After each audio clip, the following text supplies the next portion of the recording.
For many people, the idea of living part or full-time on cruise ships sounds like a dreamlike paradise.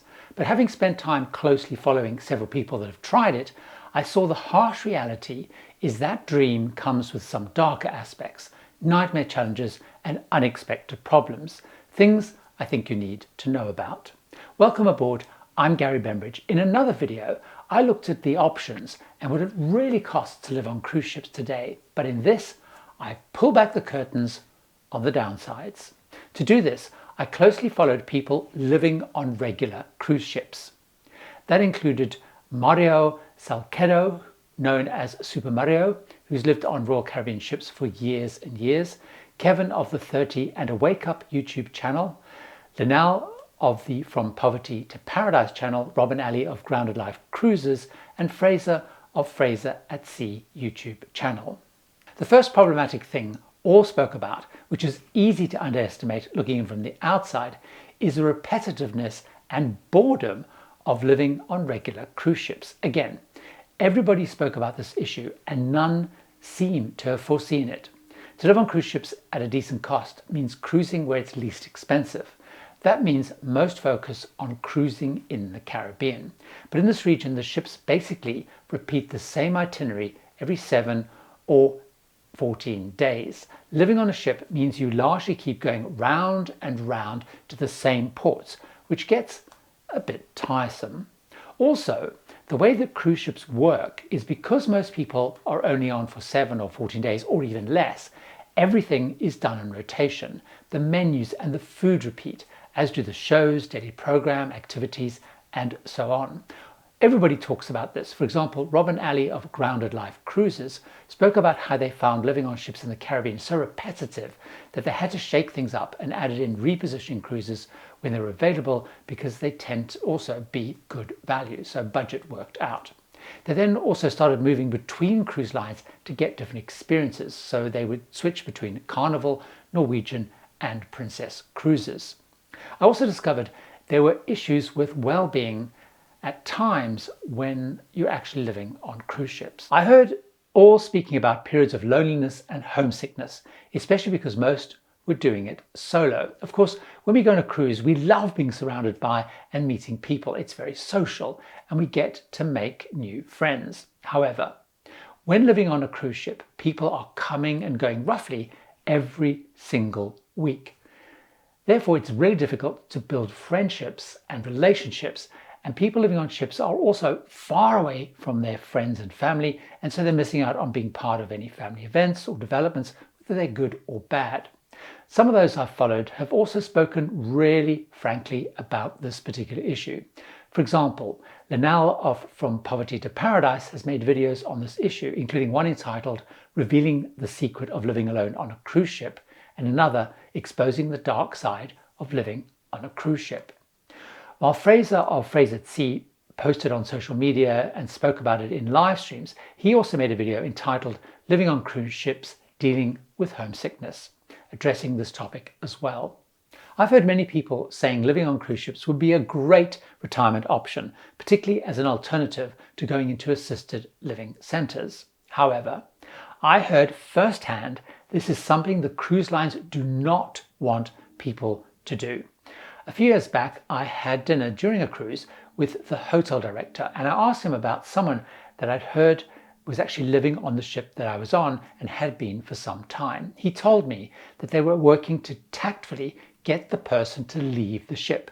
The guest was getting older, frailer, and increasingly expecting and demanding more help and care from the crew. He said cruise ships are not designed for assisted or help with care living, but they're for short-term vacation rental. They're not set up for people to live permanently, and they don't really want people living on ships because it's not what they're designed for. Cruise ships, regular cruise ships, are not retirement homes, and they don't have the medical, the care facilities, or the support. Now, I found health issues also weighed on some of those people I followed beyond this.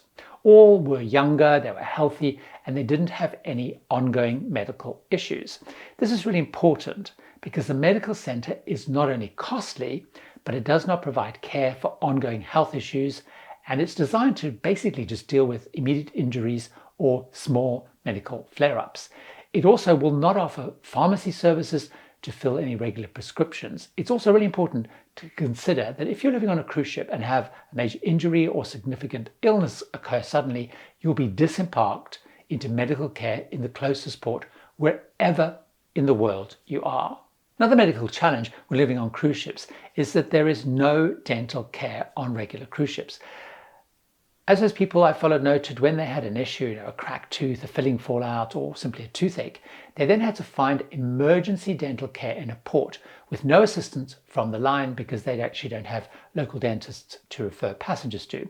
It could mean that you were then navigating a dental system in a foreign language and also where you might feel a little bit less comfortable with the practices in that country. But there is another challenging and costly matter when it comes to health that all of them spoke about and had to factor in. All found that overcoming the hurdle of getting insurance to cover lengthy periods living at sea was not simple at all. But having it was essential for all the reasons I've mentioned earlier about health. It's not easy to get insurance for long trips.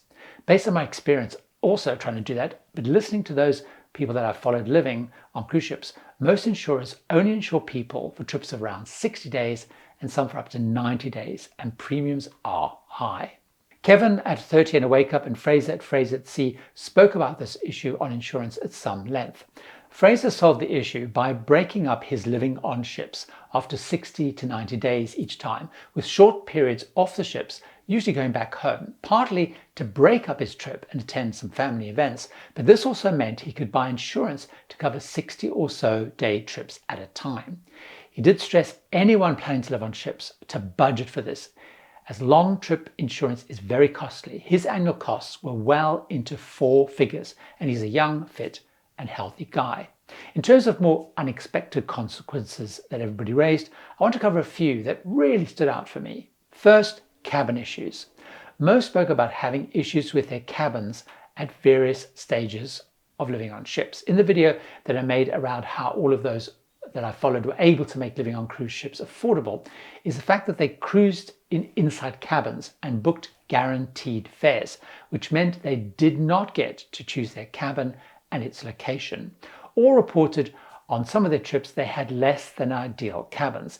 Linnell of From Poverty to Paradise has spoken in some videos about cabin issues such as being near noisy venues, noisy machinery, and just noise from the people next door. Fraser at Sea made several videos and posted often on social media about some really unusual and problematic cabins he was allocated on some of his trips. While he would occasionally, of course, hit the jackpot and get great cabins, he also showed how he had some of the smallest cabins ever, strange shapes and very challenging ones too, sometimes having to fight really hard simply to change cabins. It's important to understand that you don't have control of your cabins if you want to be able to live on cruise ships and do it in a really affordable way.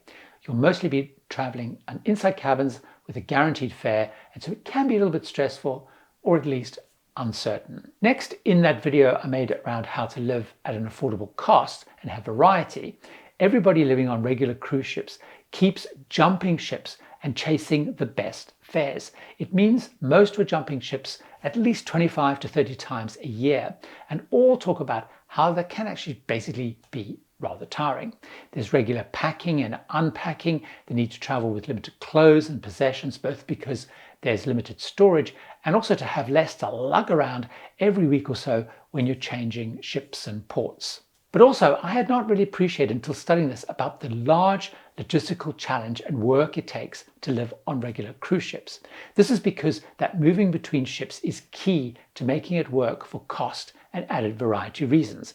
Even for Super Mario, who just lives on Royal Caribbean ships, he still has to spend time looking and finding the next set of cruises to go on, comparing the different sailings to find the best price and the ones that fit neatly into his schedule.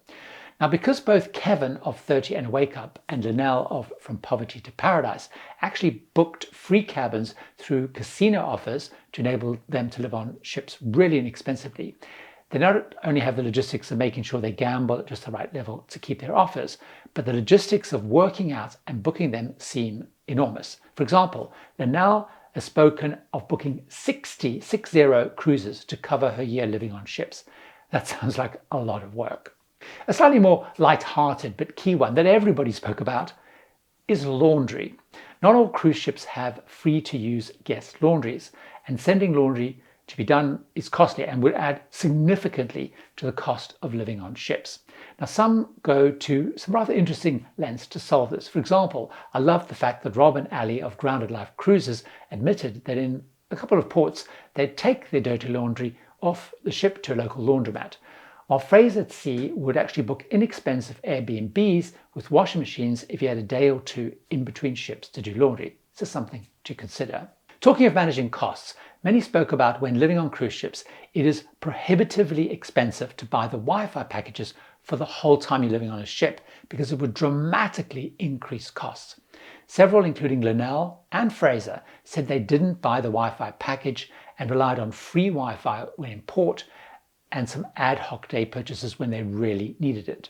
Therefore, many spent quite a lot of time not connected, which they did say was challenging at times because if they were feeling a bit lonely, had some logistics to do around finding future bookings, checking in for the next cruise and so on, it wasn't really ideal that not being connected all the time.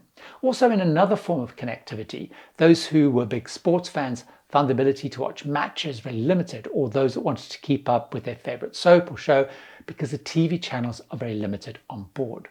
But taking all this into account, I found it remarkable and fascinating how all the people I followed made living on regular cruise ships possible and uncovering what it really costs. Now you too can find out all about that by watching this video on how it's all done. See you over there.